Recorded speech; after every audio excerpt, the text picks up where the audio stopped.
men, dari artikel ini kita tuh tahu bahwa anak buahnya El Mencho tuh bukan kaleng-kaleng. Salah satunya tuh pasukan elit. Gila.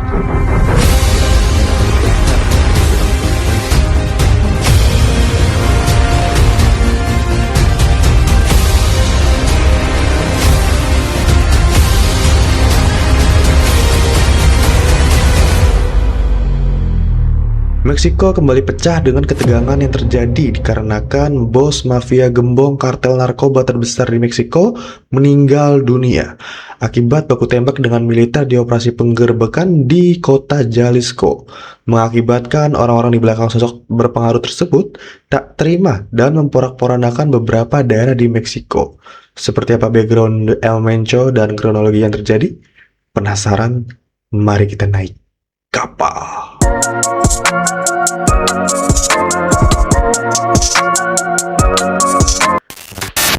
Nemesio Osguera Carvantes lahir pada tanggal 17 Juli 1966 di komunitas pedesaan Colutian di Aguila, Michoacán.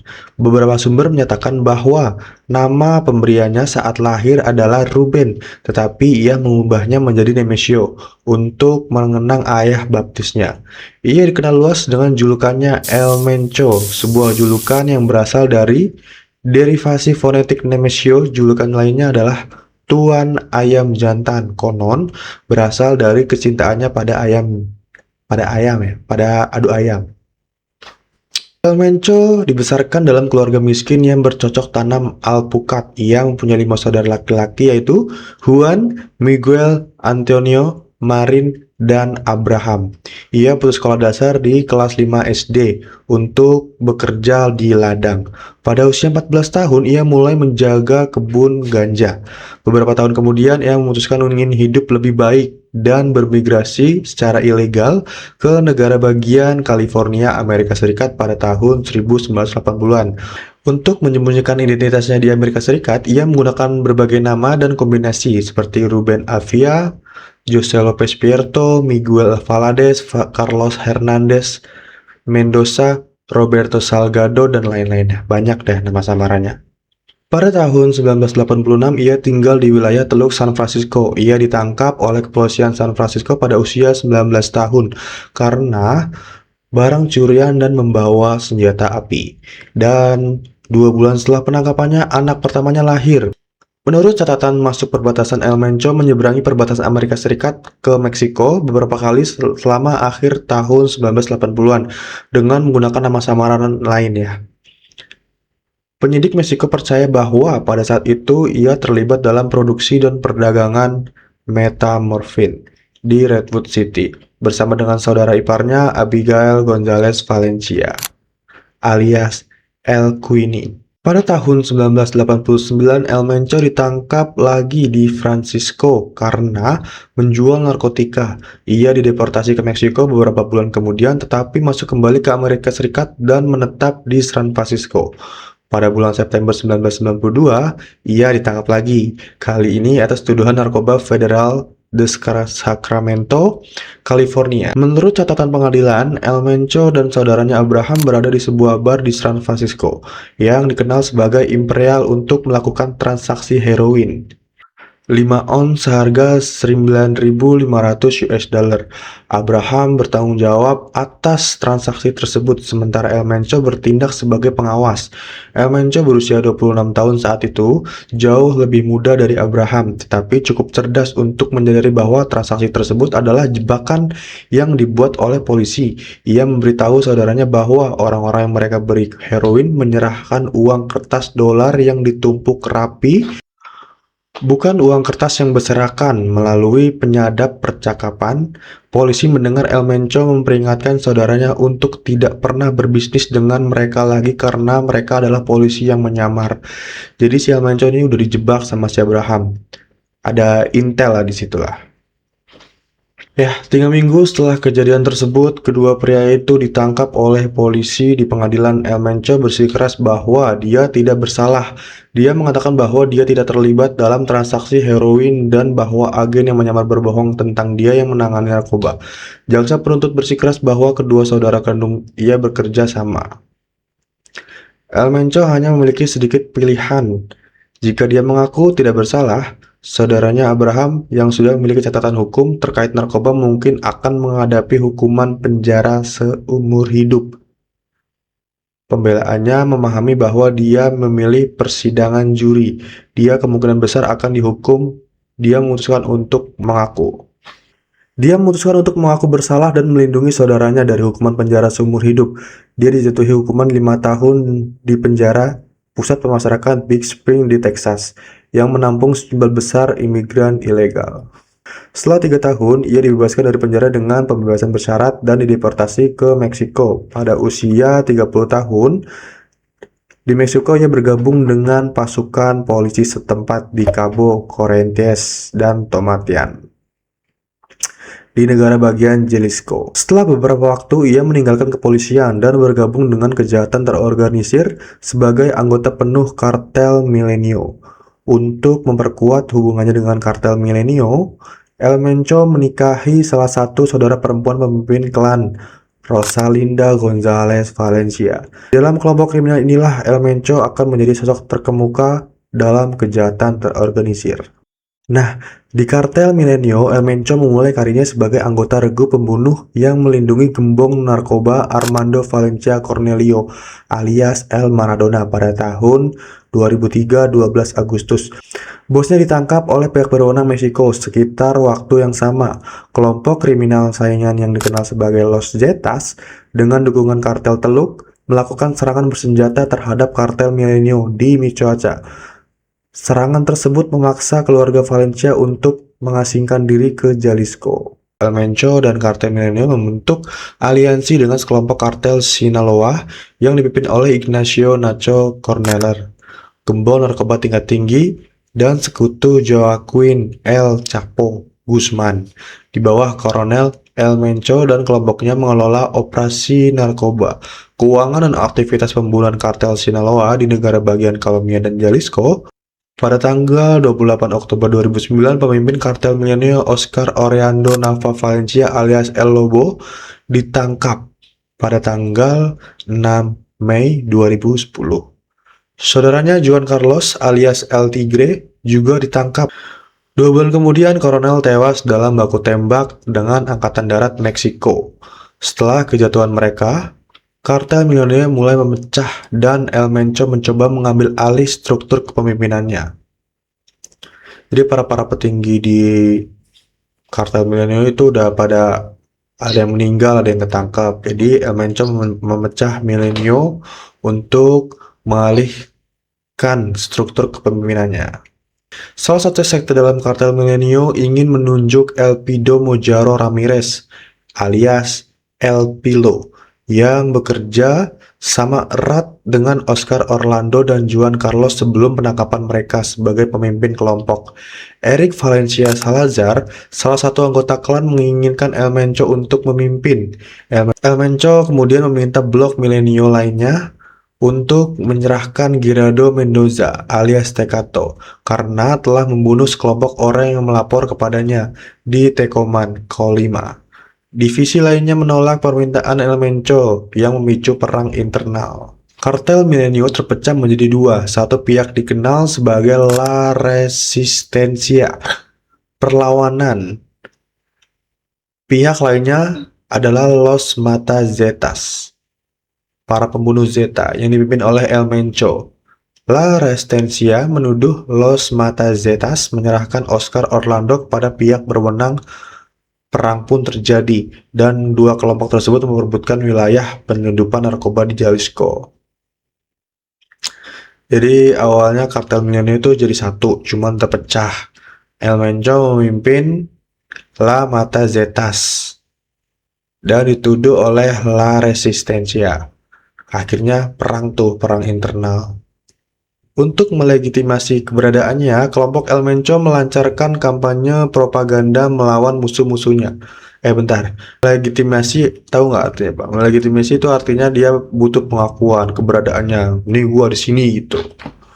Nah, akhirnya El Menco melancarkan kampanye propaganda melawan musuh-musuhnya, mengecam pemerasan yang dilakukan oleh geng saingan terhadap warga sipil, pengusaha, atau otoritas pemerintah. Los Matazetas akhirnya memenangkan perang dan mengkonsolidasi pengaruh mereka di Meksiko Barat. Kelompok tersebut kemudian mengubah namanya menjadi Kartel Generasi Baru Jalisco. Jadi El Mencho menang perang nih. Akhirnya bikin kartel baru di Jalisco.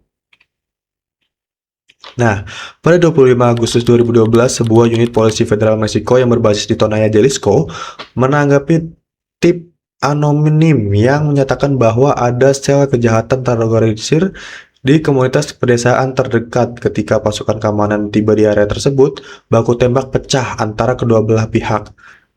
6 pria bersenjata CJNG tewas dalam baku tembak itu. Laporan awal menyatakan bahwa El Mencho ditangkap dalam operasi tersebut. Namun, pemerintah Meksiko kemudian mengonfirmasi bahwa ia tidak berada dalam tahanan. Laporan lainnya menyatakan otoritas Amerika Serikat telah memperingatkan otoritas Meksiko berdasarkan pengawasan mereka terhadap kekasih subjek yang mengimpor sabu di Gulf Fort, Mississippi. Nah, dalam serangkaian taktik yang terorganisir untuk mencegah penangkapan El Mencho, CJNG memblokir beberapa jalan raya dan jalan di seluruh wilayah metropolitan Guadalajara dengan membakar setidaknya 37 kendaraan. Tujuan membakar kendaraan tersebut adalah untuk menjadikannya sebagai barikade guna menghalangi pasukan keamanan yang melintasi ibu kota Jalisco dan memberi El Mencho cukup waktu untuk melarikan diri. Blokade ditempatkan di rute-rute strategis untuk mencegah bala bantuan polisi masuk atau meninggalkan Guadalajara. Setelah serangan berakhir, pemerintah mengkonfirmasi bahwa El Mencho berada di area tersebut dan telah lolos dari penangkapan. Nah, pada 19 Maret 2015, Ocholitan, Jalisco, pria bersenjata CJNG menyergap konvoi polisi federal. Total korban tewas adalah 11 orang, 5 petugas polisi, 3 warga sipil, dan 3 bersenjata CJNG. Serangan itu merupakan tanggapan CJNG untuk melindungi El Mencho yang dilaporkan berada di area tersebut untuk sebuah pertemuan. Nah, pada saat itu El Mencho mau meeting nih, tapi disergap sama polisi. Pada 23 Maret, Herberto Avequedo Cardenas alias El Gringo dan El Güero, salah satu rekan dekat El Mencho, tewas dalam baku tembak dengan polisi federal di Jalisco. 3 tersangka CJNG lainnya tewas menurut sumber pemerintah. Avequedo Cardenas mengarahkan sel-sel CJNG di Zacoalcina.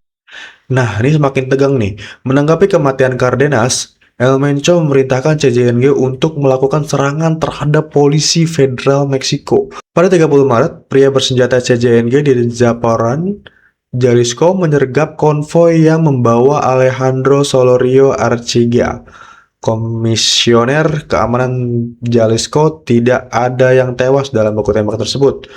Namun pada 6 April, pria bersenjata CJNG memblokir jalan di San Sebastián del Oeste, Jalisco, dengan kendaraan yang terbakar, melepaskan tembakan ke arah konvoi polisi, menewaskan 15 polisi dan melukai 5 lainnya. Nah, insiden tersebut merupakan serangan tunggal paling mematikan terhadap kepolisian Meksiko sejak 2010. Pada hari yang sama, Miguel Angel Caicedo Vargas, kepala polisi Joaquín de Torres, dibunuh oleh pembunuh bayaran CJNG. Ngeri. Sebulan kemudian, pada 1 Mei 2015, pemerintah Meksiko meluncurkan Operasi Jalisco, sebuah kampanye yang dipimpin oleh militer yang dimaksudkan untuk memerangi kelompok kejahatan terorganisir di Jalisco dan menangkap pemimpin mereka masing-masing. Polisi udah menyatakan perang nih, bakal menangkap bos-bos dari kartel tersebut. Pengumuman tersebut muncul setelah serangkaian serangan kekerasan dari CJNG pada minggu-minggu sebelumnya. Pada hari operasi dimulai, laporan intelijen menyatakan bahwa El Mencho berada di Tonaya, yang memicu serangan untuk menangkapnya. Saat pasukan keamanan bergerak ke area tempat El Mencho diduga bersembunyi, baku tembak pecah antara petugas penegak hukum dan pria bersenjata CJNG. Nah, di kota kecil Villa Purificación, Jalisco, anak buah El Mencho menembak jatuh sebuah helikopter Angkatan Laut Meksiko dengan peluncur roket RPG, menewaskan 9 tentara. Pertempuran meluas ke beberapa kota madya di Jalisco, anak buah El Mencho memblokir beberapa jalan di wilayah Guadalajara untuk memperlambat mobilisasi penegak hukum dan memfasilitasi pelarian pemimpin mereka. CJNG membakar 39 bus, 11 bank, dan 16 pompa bensin. Serangan tersebut menyebar ke 20 kota berbeda dan 3 negara bagian tetangga. Gila, ngeri banget ya guys ya. Ngeri banget perangnya nih. Menurut pemerintah Meksiko, El Mencho diyakini bersembunyi di negara bagian Jalisco, benteng pertahanan CJNG. Mereka meyakini ia tidak menetap di satu tempat dalam waktu lama dan melakukan perjalanan melintasi beberapa kota madya di Jalisco, serta masuk ke negara bagian Michoacán, Colima, dan Nayarit. Ia biasanya berpergian melintasi pegunungan dan medan perdesaan daerah-daerah karena menyediakan banyak rute pelarian. Jika pasukan keamanan mencoba mengepungnya, pihak berwenang mencurigai lingkaran dalam El Mencho terdiri dari tentara bayaran dengan pelatihan militer masa lalu. Wih, men. Dari artikel ini kita tuh tahu bahwa anak buahnya El Mencho tuh bukan kaleng-kaleng. Salah satunya itu pasukan elit. Gila. Lingkaran keamanan keduanya berukuran jauh lebih besar dan berfungsi sebagai barisan belakang untuk memberitahu lingkaran dalam El Mencho tentang aktivitas mencurigakan dan menyergap pihak-pihak yang mencoba mendekatinya. El Mencho diyakini menjalani gaya hidup yang sederhana dibandingkan dengan raja narkoba lainnya seperti Joaquin El Capo dan anggota CJNG lainnya untuk menjaga profil rendah dan menghindari deteksi dari penegak hukum. Jadi dia tuh udah hidup sederhana karena dia selalu bersembunyi. Tapi ya mungkin karena dia baik mungkin ya. Dia baik, dia kuat, bijak. Anak buahnya tuh setia. Nah, klimaksnya di sini nih. Pertanggal 22 Februari 2026, El Mencho ditangkap oleh Angkatan Darat Meksiko dalam operasi keamanan di Tapalpa, Jalisco, tetapi meninggal karena luka-luka yang diderita akibat baku tembak saat dipindahkan ke kota Meksiko. Jadi pas kejadian itu dia baku tembak dengan polisi. Cuma dia terkena tembakan dan luka cukup parah, akhirnya ditangkap, namun nyawa tak terselamatkan pas dilarikan ke rumah sakit. Operasi tersebut memicu bentrokan di daerah tersebut mengakibatkan beberapa kendaraan dibakar di seluruh Jalisco. Polisi mengatakan baku tembak dan ledakan dilaporkan selama bentrokan tersebut. Jumlah korban jiwa saat ini belum diketahui. Kelompok kriminal memblokir jalan dengan kendaraan yang terbakar di Jalisco dan di negara bagian Guanajuato, Nayarit, Michoacán, dan Tamaulipas. Karena putranya Ruben Oseguera González El Menchito dipenjara di Amerika Serikat, Oseguera alias El Mencho tidak dapat diberikan pengganti langsung setelah kematiannya. Dan CJNG sekarang diakui memiliki kekosongan kekuasaan yang besar. Jadi anaknya El Mencho tuh lagi di penjara. Kalau mau bahas anaknya El Mencho di video selanjutnya ya. Ya, sekian dari video ini. Jika kalian suka dengan video ini, jangan lupa klik tombol subscribe, like, komen, dan nyalain notifikasinya agar tidak ketinggalan dengan video-video selanjutnya. See you next video.